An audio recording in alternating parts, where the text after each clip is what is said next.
Bismillahirrahmanirrahim. Assalamualaikum warahmatullahi wabarakatuh. Sahabat yang beriman, Islam memberikan rincian yang detil dalam setiap fase kehidupan umatnya, termasuk saat memasuki usia 40 tahun. Dalam Islam, usia 40 tahun adalah usia yang istimewa dan mengandung banyak rahasia maupun hikmah. Satu yang pasti, usia terus bertambah namun umur di dunia berkurang. Karena itu, sungguh merugi bagi orang-orang yang menyia-nyiakan waktunya di dunia jika tidak diisi dengan amalan yang baik.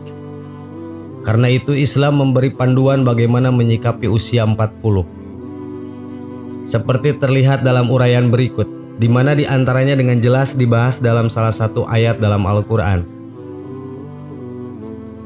Keistimewaan dan hikmah usia 40 tahun. Allah Subhanahu wa Ta'ala berfirman dalam Al-Quran surat Al-Ahqaf ayat 15 yang artinya, "Kami perintahkan kepada manusia supaya berbuat baik kepada kedua orang ibu bapaknya.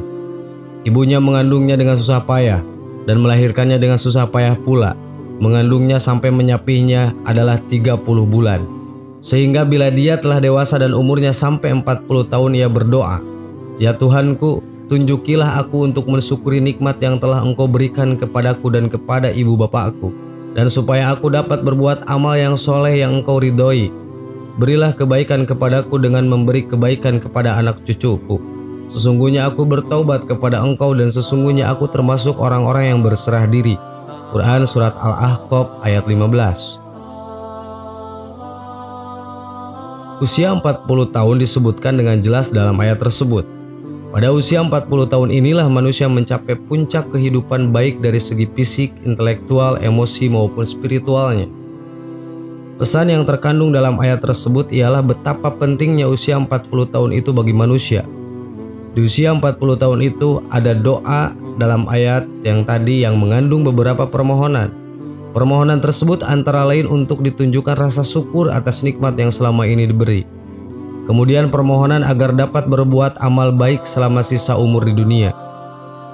Lalu permohonan agar diberi kebaikan untuk anak cucu hingga bertaubat dan berserah diri kepada Allah Subhanahu wa Ta'ala. Salah satu peringatan Allah terkait umur diabadikan dalam Al-Quran. Dan mereka berteriak di dalam neraka itu, "Ya Tuhan kami, keluarkanlah kami, niscaya kami akan mengerjakan amal yang soleh berlainan dengan yang telah kami kerjakan. Dan apakah kami tidak memanjangkan umurmu dalam masa yang cukup untuk berpikir bagi orang-orang yang mau berpikir? Dan apakah tidak datang kepada kamu pemberi peringatan? Maka rasakanlah azab kami dan tidak ada bagi orang-orang yang zalim seorang penolong pun." Quran surat Fatir ayat 37. Maksud dari memanjangkan umur di sini adalah 40 tahun. Sebagaimana penafsiran dari ulama klasik seperti Imam Hasan Al-Basri. Jika seorang telah mencapai umur 40 tahun dan ia tidak memiliki apa yang diinginkan dalam hidup dan tidak pula menjadi pencegah, maka biarkanlah ia dan jangan napaskan kembali apa yang telah berlalu walaupun sebab-sebab tujuan hidup itu telah menghabiskan usia. Ibnu Katsir menjelaskan bahwa ayat tersebut memberikan petunjuk apabila manusia menjelang usia 40 tahun, hendaklah memperbarui taubat dan kembali kepada Allah dengan bersungguh-sungguh. Rahasia umur 40 tahun. Apabila itu berlaku menjelang usia 40 tahun, maka Allah memberikan janjinya dalam Al-Quran yaitu kematangan. Umur 40 tahun adalah usia matang untuk bersungguh-sungguh dalam hidup, mengumpulkan pengalaman, menanjamkan hikmah dan kebijaksanaan, membuang kejahiliahan ketika usia muda, lebih berhati-hati, melihat sesuatu yang hikmah dan penuh penelitian. Maka tidak heran tokoh-tokoh pemimpin muncul secara matang pada usia ini. Mengapa umur 40 tahun itu begitu penting? Menurut Ibnu Qayyim Al-Jauziyah, usia manusia diklasifikasikan menjadi 4 periode. 1. Anak-anak, sejak lahir hingga akil baligh. 2. Pemuda, sejak akil baligh hingga 40 tahun. 3. Dewasa, 40 tahun hingga 60 tahun. 4. Tua, 60 tahun ke atas. Salah satu keistimewaan usia 40 tahun tercermin dari sabda Rasulullah SAW. Seorang hamba muslim bila usianya mencapai 40 tahun, Allah akan meringankan hisabnya atau perhitungan amalnya. Jika usianya mencapai 60 tahun, Allah memberikan anugerah berupa kemampuan kembali bertaubat kepadanya. Bila usianya mencapai 70 tahun, para penduduk langit malaikat akan mencintainya. Jika usianya mencapai 80 tahun, Allah akan menetapkan amal kebaikannya dan menghapus amal keburukannya. Dan bila usianya mencapai 90 tahun, Allah akan mengampuni dosa-dosanya yang telah lalu, juga akan memberikan pertolongan kepada anggota keluarganya, serta Allah akan mencatatnya sebagai tawanan Allah di bumi. Hadis riwayat Imam Ahmad. Doa ketika berumur 40 tahun. Dalam Al-Quran, Allah mengajarkan satu doa bagi hambanya yang berumur 40 tahun. Allah berfirman, "Kami perintahkan kepada manusia supaya berbuat baik kepada dua orang ibu bapaknya. Ibunya mengandungnya dengan susah payah dan melahirkannya dengan susah payah pula. Mengandungnya sampai menyapihnya 30 bulan. Sehingga apabila dia telah dewasa dan umurnya sampai 40 tahun, ia berdoa, 'Ya Tuhanku, tunjukilah aku untuk mensyukuri nikmat Engkau yang telah Engkau berikan kepadaku dan kepada ibu bapakku, dan supaya aku dapat berbuat amal yang soleh yang Engkau ridhoi. Berilah kebaikan kepadaku dengan memberi kebaikan kepada anak cucuku. Sesungguhnya aku bertobat kepada Engkau, dan sesungguhnya aku termasuk orang-orang yang berserah diri.'" Quran Surat Al-Ahqaf ayat 15. Sahabat yang beriman, itulah doa yang dianjurkan dibaca ketika kita genap usia 40 tahun. Semoga bermanfaat. Amin. Wallahu alam. Wassalamualaikum warahmatullahi wabarakatuh.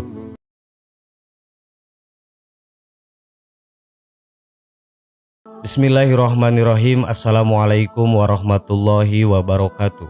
Sahabat yang beriman, doa merupakan salah satu ibadah untuk meminta ampun serta memohon kepada Allah Subhanahu wa Ta'ala. Bukan hanya sekedar kalimat-kalimat yang diucapkan secara lisan, tapi juga ada kondisi di mana doa kita akan dikabulkan. Salah satunya kita meminta doa kepada seseorang. Doa merupakan aktivitas sehari-hari dalam beribadah yang bertujuan untuk memohon ampunan kepada Allah dan juga memohon sesuatu kepadanya. Namun permohonan kadang tak kunjung dikabulkan. Lalu apa alasan sebenarnya agar doa kita bisa diijabah dan dikabulkan oleh Allah Subhanahu wa Ta'ala? Terdapat beberapa syarat terkabul sebuah doa. Yang pertama yaitu mengikhlaskan doa tersebut untuk Allah Subhanahu wa Ta'ala, konsisten dan menjauhi kemusyrikan. Kedua, berdoa kepada Allah Subhanahu wa Ta'ala dengan sepenuh hati dan yakin bahwa doa kita akan dikabulkan. Seperti sabda Rasulullah SAW, "Berdoalah kepada Allah dengan keyakinan bahwa doa tersebut akan dikabulkan, dan ketahuilah sesungguhnya Allah tidak mengabulkan doa dari hati yang lalai dan berpaling."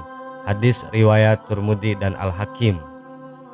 Ketiga yaitu berdoa kepada Allah Subhanahu wa Ta'ala dengan menyebut nama dan sifat Allah, misalnya ya Rahman, ya Rob, ya Allah dan sebagainya. Sebagaimana yang tertera pada surat Al-A'raf ayat 180 yang berbunyi, "Walillahi asmaul husna fa'udzu biha wa darul ladzina yulhiduna fi asma'ihi sayuzauna ma kanu ya'malun." Artinya, hanya milik Allah asmaul husna, maka bermohonlah kepadanya dengan menyebut asmaul husna itu, dan tinggalkanlah orang-orang yang menyimpang dari kebenaran dalam menyebut nama-namanya. Nanti mereka akan mendapat balasan terhadap apa yang telah mereka kerjakan. Kemudian yang keempat, perlunya waktu-waktu khusus yang kita gunakan untuk memohon ampun serta memohon sesuatu kepada Allah yang memiliki kemungkinan lebih besar untuk dikabulkan doa, yaitu pada saat bersujud, di akhir malam dan di bulan Ramadan. Selain beberapa hal yang telah disebutkan tadi, ternyata terdapat hal istimewa lain di mana doa kita bisa dikabulkan oleh Allah Subhanahu wa Ta'ala dengan doa orang tertentu, yaitu satu, orang sakit. Sebagaimana yang telah dijelaskan oleh Imam An-Nawawi dalam kitab Doa Az-Zakar sebagai berikut. Umar bin Khattab telah berkata bahwa Rasulullah SAW bersabda, "Bila kamu mengunjungi orang sakit, mintalah ia untuk mendoakanmu, karena sesungguhnya doa mereka sama dengan doa para malaikat." Hadis riwayat Ibnu Majah. Hadis yang dikutip dari Imam An-Nawawi ini menunjukkan selain mendoakan orang yang sedang sakit untuk lekas sembuh, sebaiknya kita juga minta keikhlasan hati kepada yang sedang sakit untuk mendoakan kita, karena doa orang sakit setara dengan doa para malaikat. Ini dikarenakan orang sakit akan lebih ingat kepada Allah dan sering berzikir kepadanya. Dirinya seakan-akan bersih dari dosa saking seringnya berzikir seperti para malaikat. 2. Doa orang tua. Sebagaimana yang telah disebutkan dari Anas bin Malik radhiyallahu anhu, Rasulullah shallallahu alaihi wasallam bersabda, tidak doa yang tidak tertolak yaitu doa orang tua, doa orang yang berpuasa dan doa seorang musafir. Hadis riwayat Baihaqi. Dalam dua hadis ini disebutkan umum, artinya mencakup doa orang tua yang berisi kebaikan atau kejelekan pada anaknya. Sahabat yang beriman, kesimpulannya, mungkin itu tadi adalah penjelasan mengenai doa yang kemungkinan besar diijabah oleh Allah Subhanahu wa taala. Meminta doa kepada orang sakit memanglah hal yang aneh jika kita tidak pernah melakukannya. Karena di masyarakat kita sudah terbiasa hanyalah mendoakan yang sedang sakit. Namun apa salahnya jika kita meminta doa kepada orang yang sedang sakit? Semoga bermanfaat. Amin. Wallahu a'lam. Wassalamualaikum warahmatullahi wabarakatuh.